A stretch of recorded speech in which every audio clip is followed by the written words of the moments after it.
Well, good afternoon. It's good to be with you here in Sarasota, Florida. This is my very first time here. And goodness, y'all have a lot of water. A lot of water. As I was flying in yesterday, I just was captivated by the amount of water. And as you can tell, I got a thing for water. And so I have been enjoying seeing that. So, a little bit about me. I am a licensed professional counselor. I've been doing this work for about 16 years. I'm married to my best friend, Brendan, who is currently juggling, working, and taking care of our two young kids. Nice job, Dad. So grateful for them and grateful to have them in my life. Part of my story, in addition to being a therapist, is that I'm also a survivor of complex trauma. And so that is something that obviously I don't say lightly, but I share that in part because it very much impacts my work that I do. Certainly as a therapist, I'm always wanting to be mindful of centering a client when I'm in the room.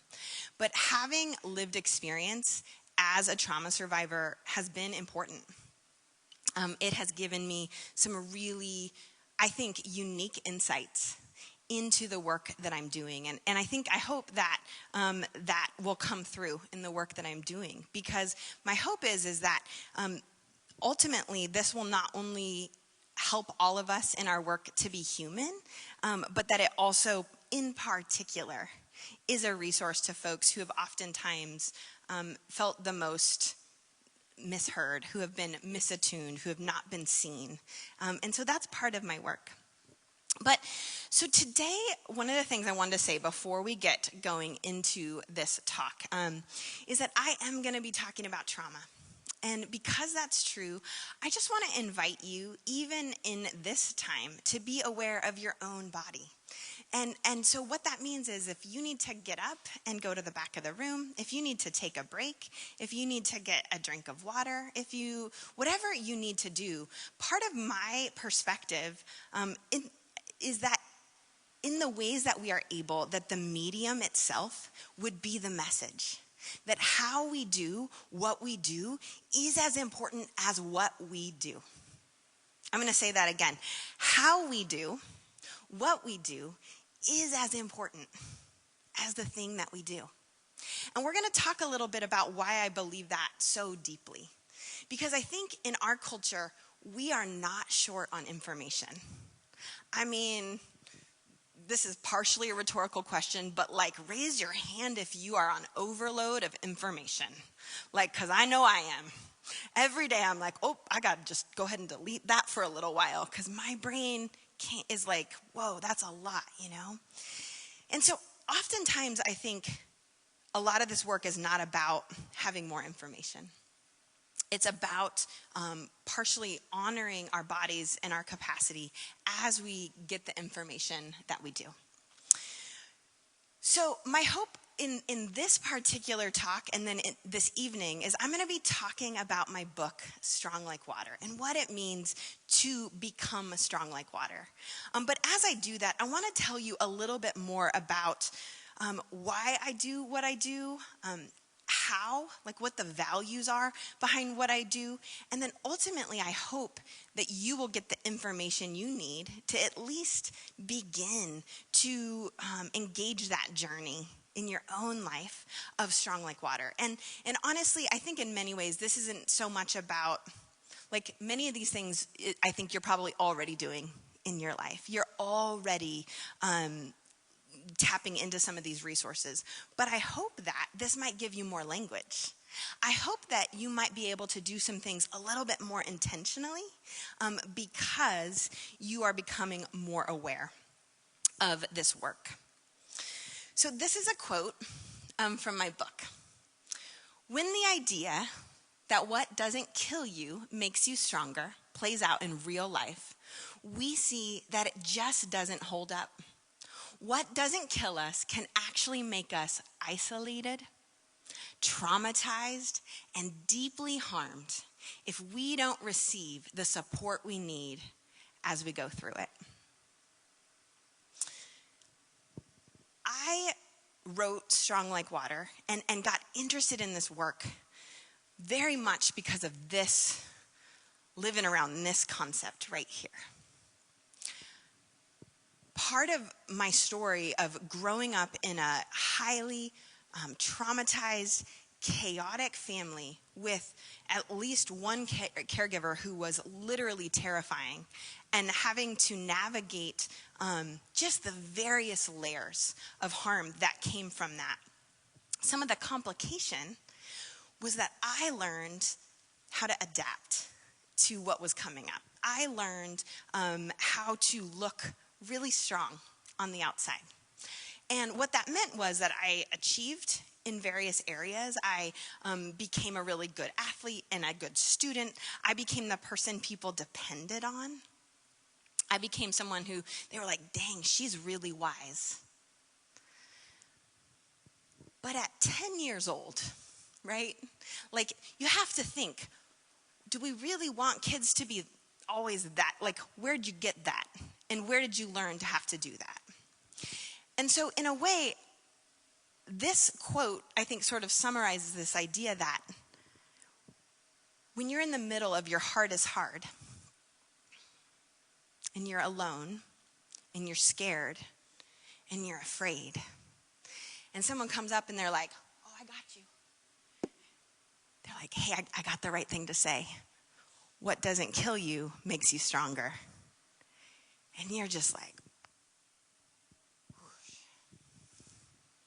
I don't know about you. Maybe that hasn't happened to you. And if it hasn't, that's amazing. Or maybe you've been the person who said that. I get it. Like, we have a culture, we're going to talk a little bit about some of this. We have a culture this is sort of like a reality that we often are given. Like, this is not just individual, interpersonal. Oftentimes, this is from like a big level. It's just like, oh, pat on the back. Good job getting, dealing with some really, really difficult things. And so I think where we're going to begin to talk about this concept of strong like water is to say, in my own journey, but also in my work clinically, here's what I have noticed. Folks will come in to therapy and they've had a lot of really difficult things. And people who haven't, they're not living that life and they're observing it, they are able to be like, wow, that was really hard. How did you get through that? But then when they begin to learn about some of the tools and the resources to heal, they start to feel shame. Because for their whole life, oh, wow, you're strong. All these different kinds, and it doesn't matter how they had to be strong. Maybe they dissociated, they pushed past their limits, they didn't listen to their body, they said yes when they meant no. I mean, there are just hundreds of ways. And this is what I talk about in Strong Like Water. I give, 20 ideas about this type of strength. But really, it's a certain kind of strength. It's a survival strength. So folks come in and they have all these ways that they've survived. And then they learn like, oh, part of the process is to learn to listen to my body. And all this messaging that they're getting is gosh, it's really weak. It's really weak to be gentle with yourself. It's really weak to process your emotions. It's weak. I can't believe you set that boundary. You said no? Who do you think that you are? Right? And so what began to happen in me, in my own story, in my own journey, is I had like this irritation. And I started to get really irritated. And if you say this to me, I promise I won't get irritated with you. But this is just the backstory. That when people would say, wow, you're really strong, I would have this like little bit of like, that bothers me. And what I began to realize is that I wanted strong to mean more than just surviving. I wanted strong to mean more than just having to harm yourself to be able to belong. I wanted strong to be more than just a trauma response. I wanted to explore this idea that maybe strong is also healing. Maybe strong is also learning to feel your feelings. Listen, that's strong, okay? I mean, that is strong, and we're going to talk about why it's strong. But maybe it's also having the ability to live in alignment with your God-given self. Maybe it's also recognizing what your values are and having the capacity to not only hear that in yourself and participate with God in that, but also act on that. And so that is where Strong Like Water was born. Was this idea of this concept of like that it could be both. That we don't want to dishonor how we survive. Sometimes all that we can do is survive. And it is possible and available to us that there is a more expansive way for us to live and be strong. And that in helping both ourselves and those around us to experience this, that I think particularly from a faith lens, from a Christian faith tradition, I think about when Jesus said, I came that they may have life and have it to the full. And you can't tell me that this strength that we often in our culture, we idolize this idea of, and not just in our culture, oftentimes in our churches too, right? We idolize this concept of disconnection from self, not listening to our bodies, just harming ourselves almost for harm's sake, right? And that is diametrically opposed to life to the full. It's diametrically opposed to that. And so, to share a little bit of a story with you from my own life, I write about this in Strong Like Water, but much like here in Sarasota, I grew up right next to the Pacific Ocean. And, I mean, obviously on the other side of the country, but tons of water. So there's the Pacific Ocean, and then the mouth of the Columbia River was right there. And there was this spot that I used to go to, particularly in high school, when I could finally drive. And I would go out there. And in this particular story, and on this particular week, I had quit my first professional job and called off an engagement in the span of a week. I was 22 years old, and up to that point in my life, I mean, again, for whatever it's worth, I was looked at as being strong. But I am sitting there next to the ocean, and I am just like weeping. Because I'm like, is this it? Like, I'm 22 and I am exhausted. How am I going to live an entire life like this? And everything that had gotten me to survive to that point, I just was like, I don't know how it might be possible to keep going at this rate. Like, if this is what it means to be strong, I don't want to be strong. Like, I'm so done with being strong. Like, I'm tired. And I think that was that point in me that began to birth something new.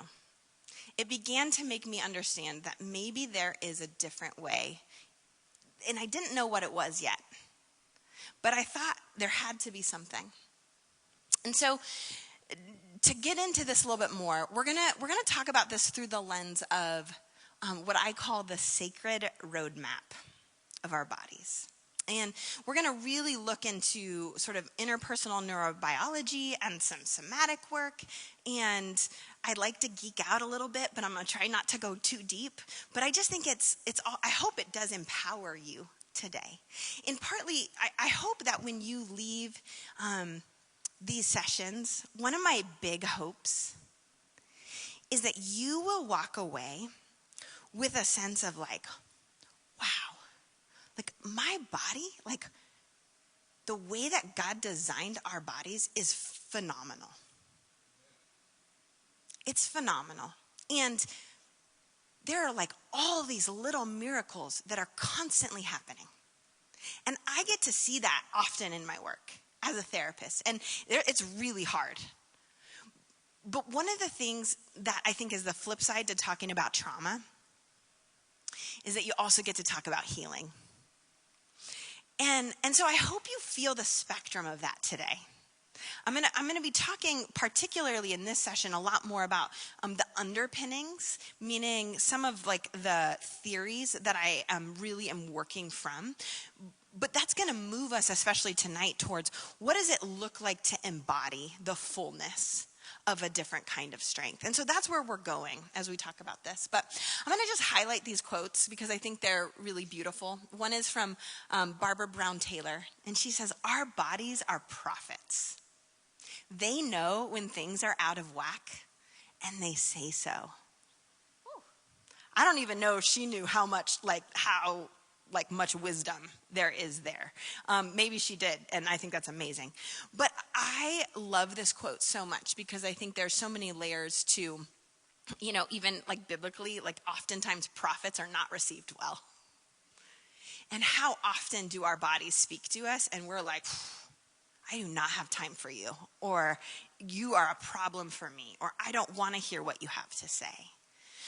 But today we're going to be talking about that from a different lens. What would it look like to receive the information that our body tells us? And then the second one is from the book of Isaiah. And I think for me, particularly as someone who works to integrate my faith with the work that I do, this is such an important verse to me. And part of it is because I think oftentimes faith has been used like a weapon for people. And maybe that's you today. Like it's been used, one of the things that should be there to help heal you, to be a resource, has been used to harm. And I love this quote because I believe it's God's heart. Like a bruised reed, those of us who are on those edges of like, oh man, it wouldn't take much more to go over a cliff. Like it's like that promise that is not God's heart, right? That there's a tenderness there, and that there is a desire ultimately for healing. And so I just think that's a really beautiful idea that comes along with this. It doesn't mean healing's not hard, but it shouldn't harm us. Healing shouldn't harm us. Healing brings wholeness. And I love actually, even as we think about the title of the Integrate conference, because what a beautiful picture. Another way that we could talk about integrate is wholeness, integration, wholeness. And that is part of this work. So one other thing I want to say about faith integration, though, is that we are going to be talking a lot about the body. And there's a couple reasons why I like to start there, but this is one of them for me, a big one. And this is what it says. "The Word became flesh and blood," oops, I forgot a word, "and made his dwelling among us." Oh, I did it twice. Oh no, "The Word became flesh and moved into the neighborhood." Sorry about that. But both of these, this idea that Jesus became a person, that there is an incarnational element, an embodiment. And I think this really matters because in this work of exploring a different kind of strength, it requires us to be in our bodies. And just like Jesus did not bypass our bodies, we are invited in the way and at the pace that we are able to inhabit ours. And sometimes there's reasons why we can't. Sometimes our bodies have been traumatized. We've been socialized not to listen to our bodies. We've been told how bad our bodies are. There's all these reasons. And yet, the Word became flesh. Sometimes I say, Jesus wept, slept, lived, died, rose, set boundaries, got angry in a body. Don't miss it, in a body. That's where it happened. And so yes, yes, we can talk about, there's a lot of things that we could talk about with faith. But I believe this has been deeply, like we've missed it. Like I think a lot of our culture has missed this concept, particularly as it pertains to integrating faith and psychology. So, with that being said, let's talk about the body a little bit. And let's talk about our nervous systems. Because I think in many ways, here's how I think about this. Every single person here has a nervous system. Every single person here has a body. Whether or not you have ever experienced trauma, this is what it means to be a person.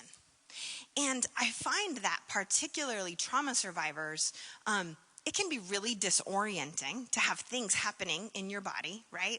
And that can look a whole spectrum of ways. It could be things like anxiety or panic or dissociation or disorientation or dread. And you don't know what's happening in your body. And so what I love to do, here's my disclaimer. I'm not a neuroscientist, but I have done a good amount of work in this purview of beginning to talk about our bodies and integrating this with the work I do. So I hope it feels a little bit like giving you the keys to your own car. Like, this is your car. I want you to know I want you to be able to drive it. That's my hope for you, to empower folks to be able to listen to their body. So with this being true, this is talking about what's called the window of tolerance. Now, some of you may be familiar with this. Actually, show of hands if you've heard of the window of tolerance. Okay. All right, great. So we've got some familiarity. I'm going to give a little bit of an overview either way, because this is something I work with so much, and I think it's helpful to have like an ongoing awareness that we build.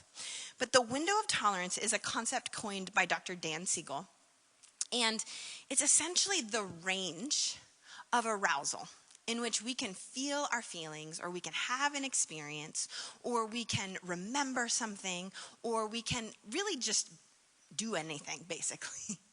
And in that range, we sort of have a level of integration happening in our body. Something called our prefrontal cortex is online, and that is a part of our brain that is important for a number of reasons. Things like being able to plan ahead, or being able to sort of access a lot of our higher order thinking is stored there. But it's also this part of our brain that if it's offline, we go into survival. We go into survival mode. And that's what the window of tolerance is talking about. So when we're in that window, we kind of feel like ourselves, right? You're kind of just like, you're having your day. You're kind of able to notice what's happening in your body. I often say this is the space in which we're most capable or have the best opportunity to interface also with God.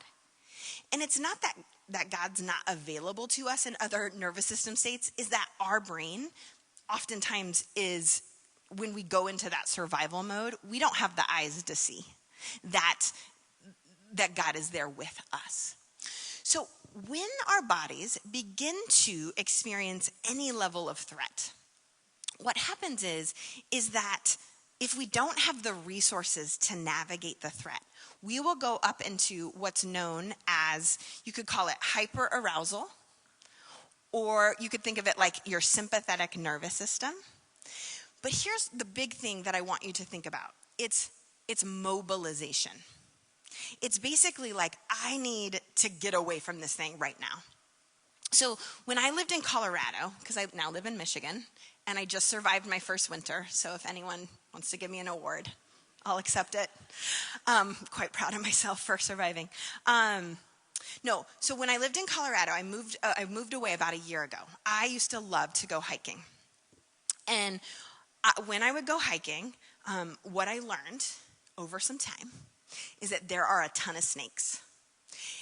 In that, I don't know how y'all feel about snakes, but like, just generally speaking, essentially what would happen is my body did react so fast when there was anything that literally looked even in the realm of a snake. I mean, I was so quick. It was impressive, honestly.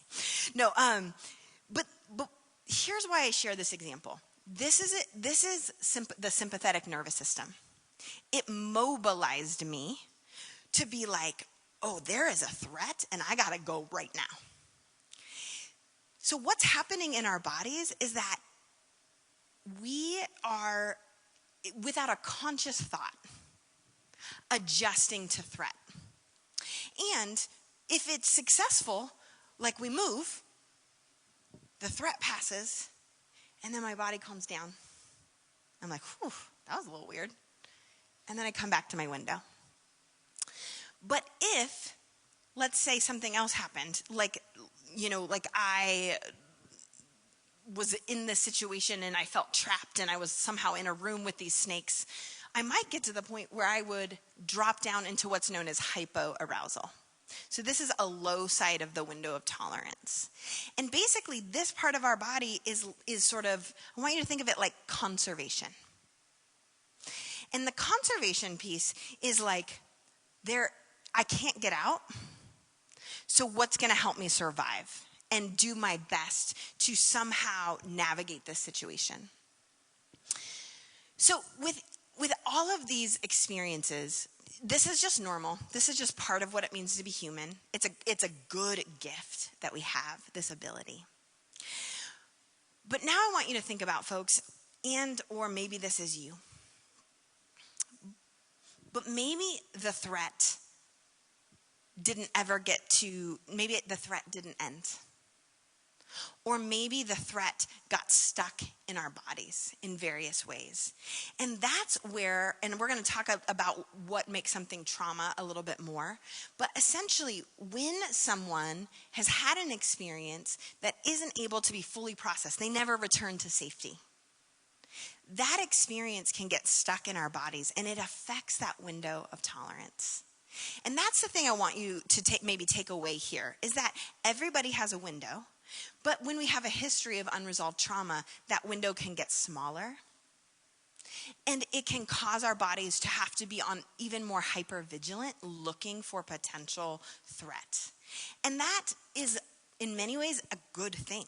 That is our body actively working to show up for us. As someone who is a trauma survivor, I can speak to this firsthand. As someone who's a clinician, I can speak to this firsthand. And it can have a whole spectrum depending on what someone has experienced.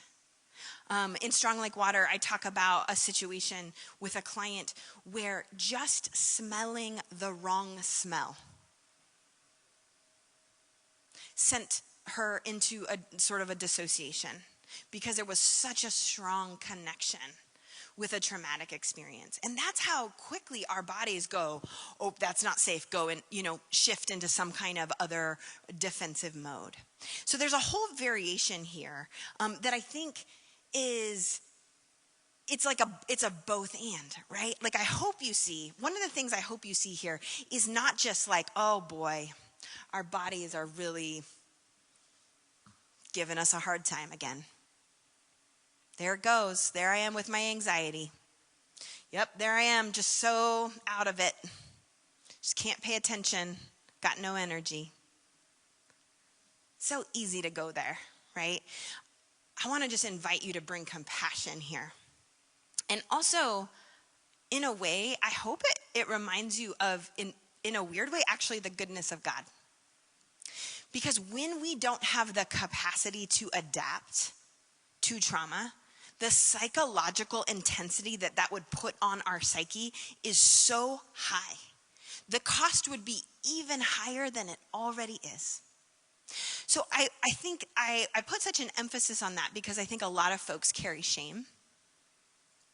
If you're a clinician, maybe this is something you see in your own clients, that it's so easy to be like, gosh, shucks, there I am again, not trying hard enough, right? My first book is called Try Softer, so that makes its way in here too. But so I think that there's just a lot of room for compassion around this. I wanted to show this just briefly because this is where our prefrontal cortex is, this right here on this top part.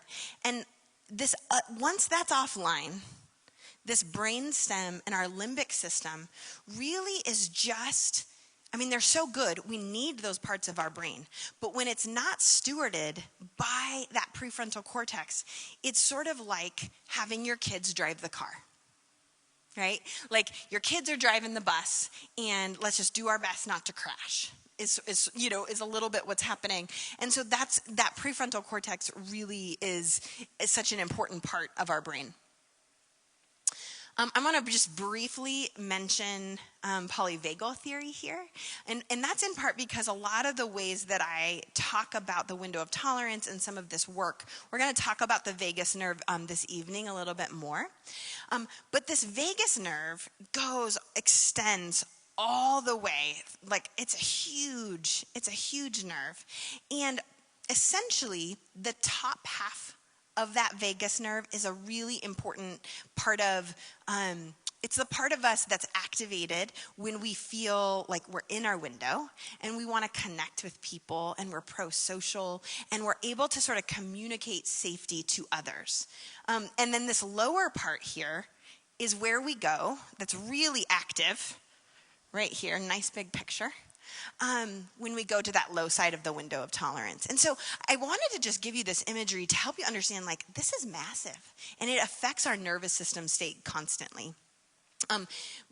So when we talk about the ventral vagal, I don't know if you've ever heard that term, but there's a big crossover with the window of tolerance. So when we are in our window of tolerance, we're essentially saying we're also, there's a huge overlap with the ventral vagal. And so essentially, as much as possible, that's where we're trying to live.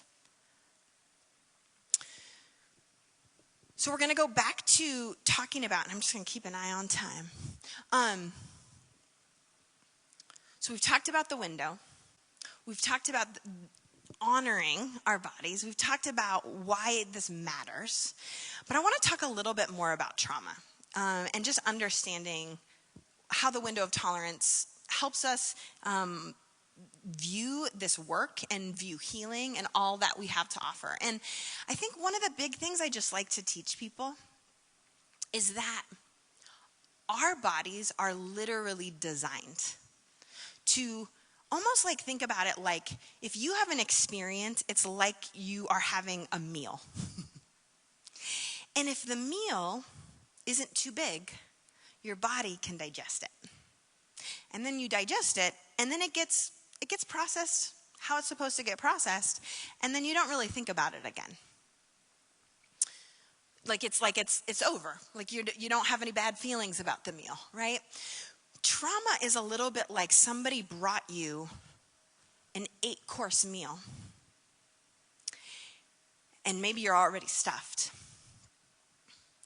And your body's like, I can't digest that much. It's too big. Now, where the metaphor sort of, the analogy sort of falls off is that oftentimes what makes it too big is because it's disturbing. Because it's literally overwhelms, it overwhelms our nervous system's capacity to process what we are experiencing. Like that's what is making it feel so big. I'm going to get a sip of water, just one moment.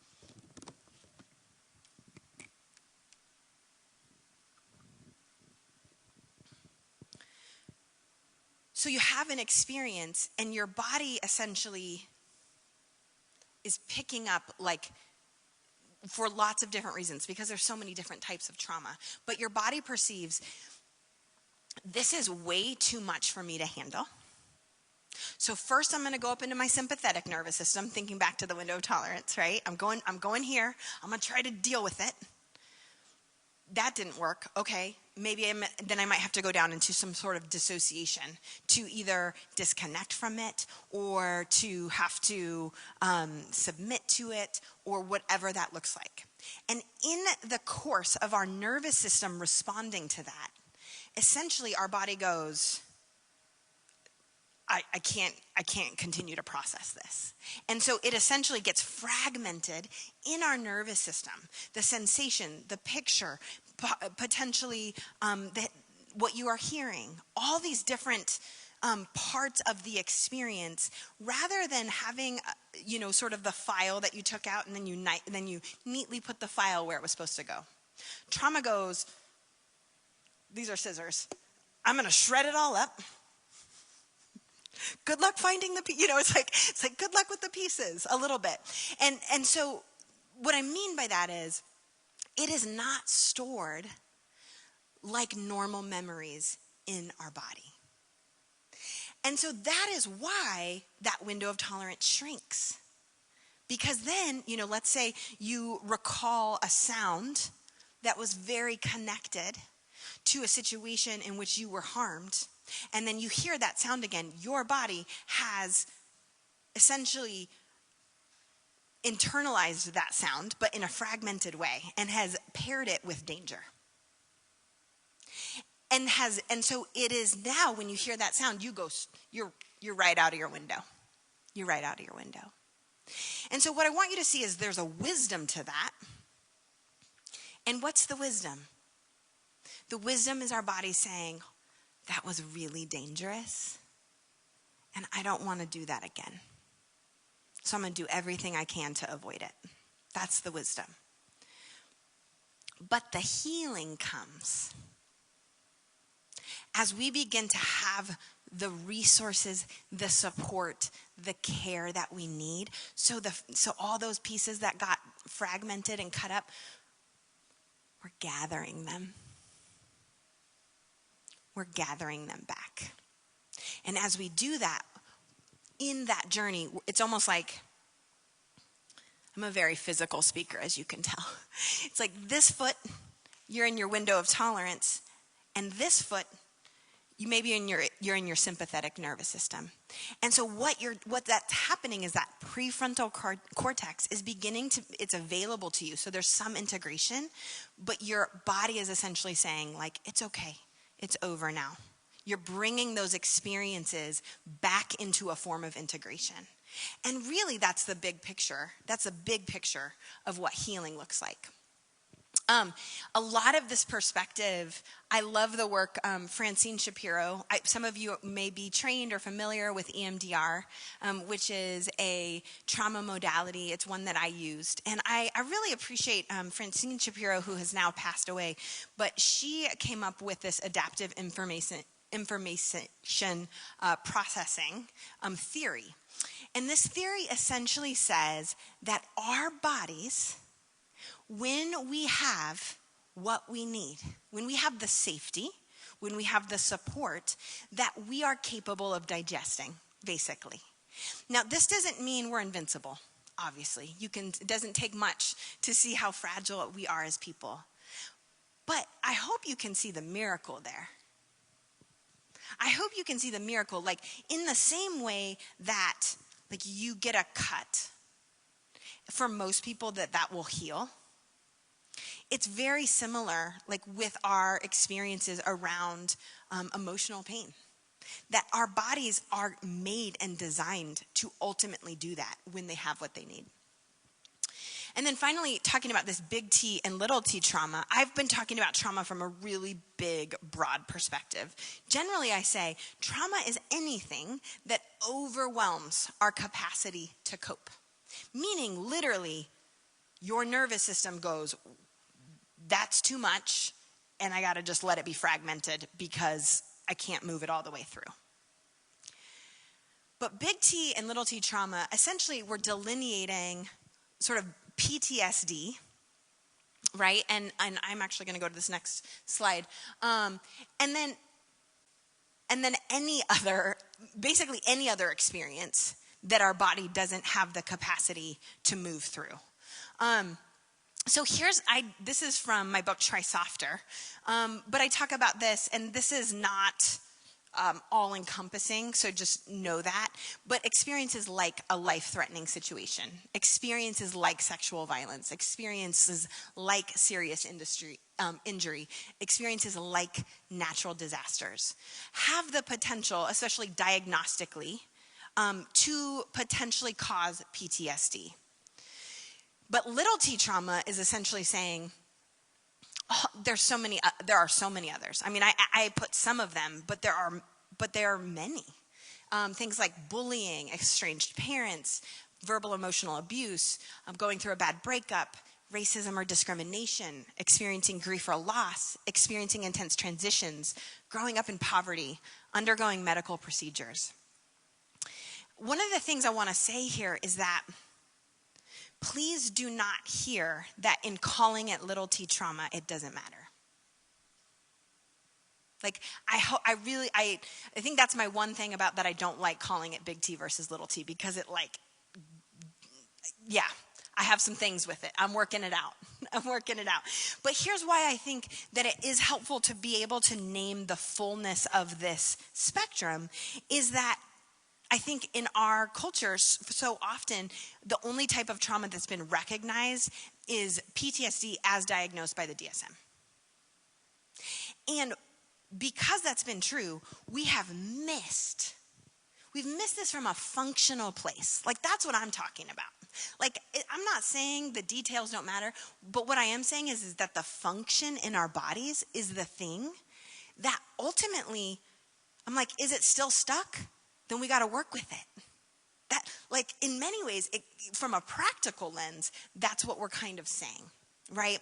And what else I would say is that in little t trauma, oftentimes it's something that maybe in the short term doesn't cause someone to be unable to continue functioning. Like, maybe there is a stuckness, but there's other ways that they're maybe able to show up to their lives. Whereas in big T trauma, it may be causing such a level of impairment to their ability to function that it often gets noticed a little bit earlier. But with that said, little T trauma, I would say, when it's sort of like, I often think of it like paper cuts, which I know sounds, again, not to minimize it. But let's say you get one paper cut, it hurts. But then let's say you get 100 paper cuts and your hand is infected. Like, you need to go to the hospital. Like, you need to do something about that. And I would say big T trauma often is like, wow, you got cut, like you got stabbed. Something happened, you need to go immediately. Little T trauma is a little bit more like, in the short term, we want to honor it anyway. But when we don't, it often adds up, gets infected, and then ends up acting on our bodies in the same way as oftentimes as PTSD. So, I'm going to read you this quote. What if all the ways we are designed to survive should never be viewed as sources of shame, but rather of honor? And what if strength is found in all the ways that are required to heal?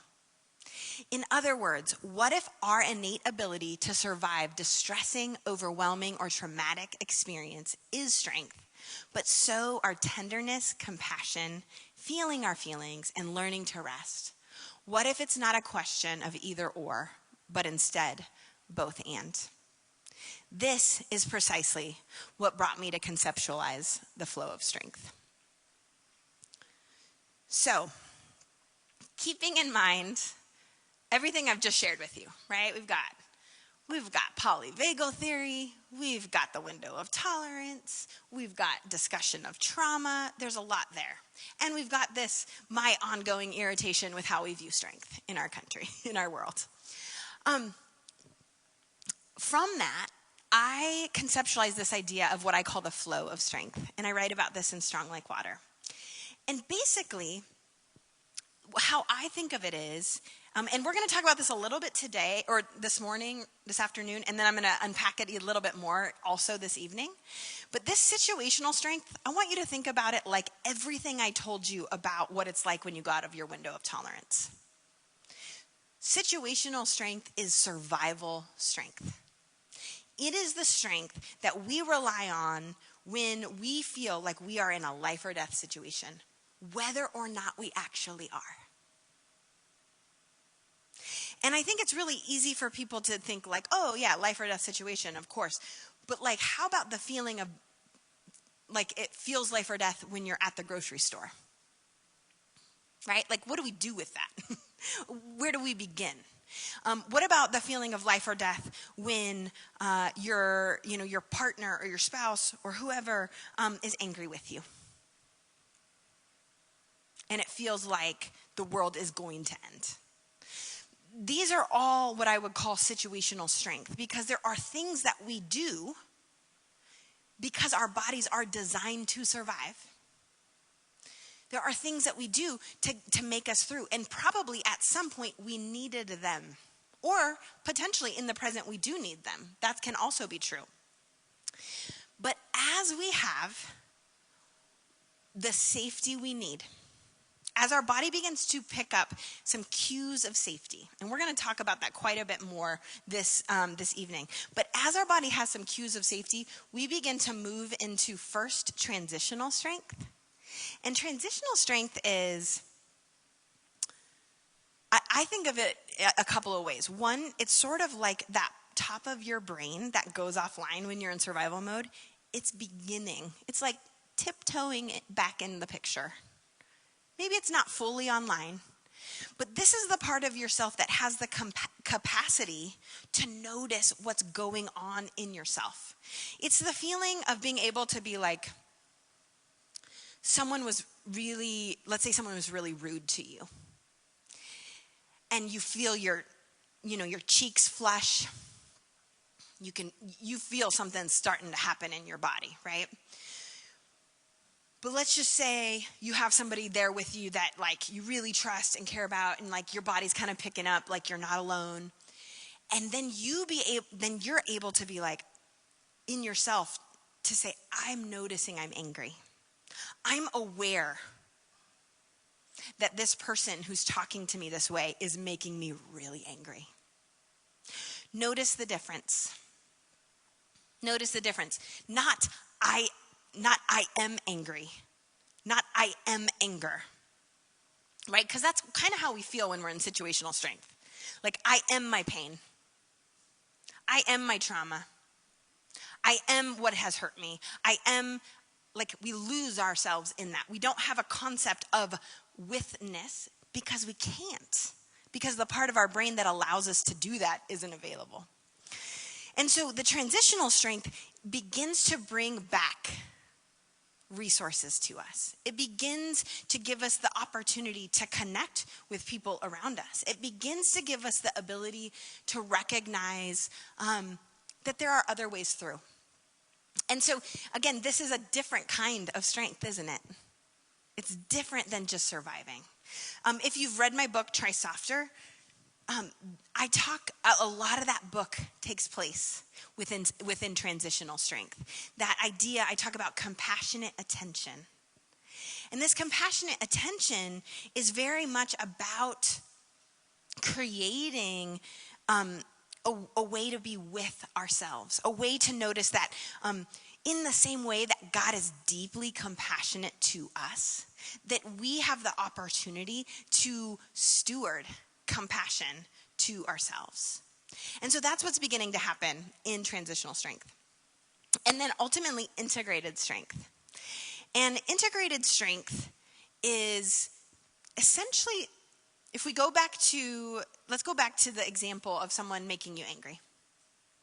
So someone is really rude to you, and automatically your cheeks start to flush. You're feeling some heat in your body. It's bringing something up. Maybe it brings up feelings of like the way one of your parents used to talk to you, and it just makes you feel, brings up a lot, right? But then you notice that your good friend who gets you, who has your back, is in the room with you. You kind of pick up that cue. And that your body's picking that up on a visceral level. You recognize you're not alone. So you begin to come, like, you don't fully stay in situational. You're already coming back into transitional. And then you turn to your friend and you're like, I'm noticing I'm getting really hot right now, like getting angry, you know. And your friend maybe says to you, I'm hearing you. You know what? Let's step outside for a minute. And you step outside and maybe you move your body around a little bit because you got to move that through, you know. And then as you're out there, you're noticing, like, I don't think I want to, like, for right now, I think what's best for me is not to go in there. to go back into where I left, right? And so you leave, and as you're doing that, your body is processing. Remember how we talked about metabolism? We're metabolizing an experience. Your body is like taking that experience and going like, it's over now. It's not really worth my energy. I don't really want to spend my Saturday doing this, whatever that is. You know, like your body's got enough safety. Notice that it's different than trauma because it's not getting stuck, it's moving through. And then as, you know, maybe like 25, 30 minutes later, you're feeling a sense of just like it's over. Like not awesome that it happened. Not awesome. I would rather not have people talk to me like that. Maybe next time you might even say, hey, don't really like you talking to me that way. See you later. You know? But what I want you to notice is that movement all the way through. That sense of completion that comes when we move all the way through an experience is that integrated strength. And that oftentimes, we're going to talk about this more tonight because I have a lot more to say about integrated strength. But I often think of it a little bit like a miracle. Like that moment where it's like if situational strength is like you're in the middle of a snow globe, you are the snow globe. And you're like, I can't see. I don't know where I'm going. I don't know who I am. I don't know what I want. And the world is ending, right? Like that's what it feels like in the snow globe. And then I think of that transitional strength, like it's starting to settle a little bit. Oh, I can see a little bit what's happening. But then the integrated strength is that sense of like when things go all the way to a place of deep settledness, there is clarity. There is an ability to see things in a way that are not available to you when you are in this other place. So I want to be aware of time because I know we've got other folks. So what I do just want to do to end this first session is just to say, you know, I think if you are hearing this and this brings up a lot for you, you're not alone.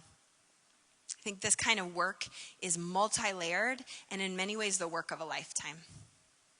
And so I hope you know, one of my deep beliefs is that we can't really press into things in a way, like in this really fast-paced way, especially to things that hold a lot of pain. When we haven't done the work, well, really, we can't maybe ever do that, honestly. But I think before we do any of that kind of work, we need to honor. And so I really appreciate, I don't know if any of you have heard the welcoming prayer by Father Thomas Keating. Has anyone heard that before? I really appreciate Father Thomas Keating's prayer because he talks about welcoming what's happening like in our body and our soul, and I love that. But for me as a trauma-informed clinician, what it brought up is the sense of like, I think there's something even earlier. Like we want to welcome, but what would it look like first before we welcome if we even just honor? Because sometimes we're not ready to see the fullness of our stories yet. It's not that they're not worthy. It's not that they don't matter. It's that we need to recognize that our bodies can have a capacity. Our bodies have a pace. There's only so much we can digest at a time. And that's okay. That is our God-given humanity. There is beauty in that. We are both resilient and fragile and always beloved. Always beloved. So I want to read this prayer for you that I wrote in the book, and I hope it feels like a place to end this space today because we've talked about a lot. So as you feel comfortable, find a safe space and do what you can to settle into these words. If it feels like a resource to you, you might even put your hand on your heart and close your eyes if that feels good to you. God, here in this moment, empower me to honor everything that arises in my body, mind, and soul today, even if it means I have to return to it at another time. Creator of all things, remind me that in honoring my experiences, you help me affirm dignity to the parts of myself that have at times felt stripped of it. God, help me know that my desire for safety and connection is valid. in your wisdom, you designed me to need both. But as I am able, grant me the ability to open up to the possibilities of healing and newness while staying connected to the reality of your love. Thanks so much.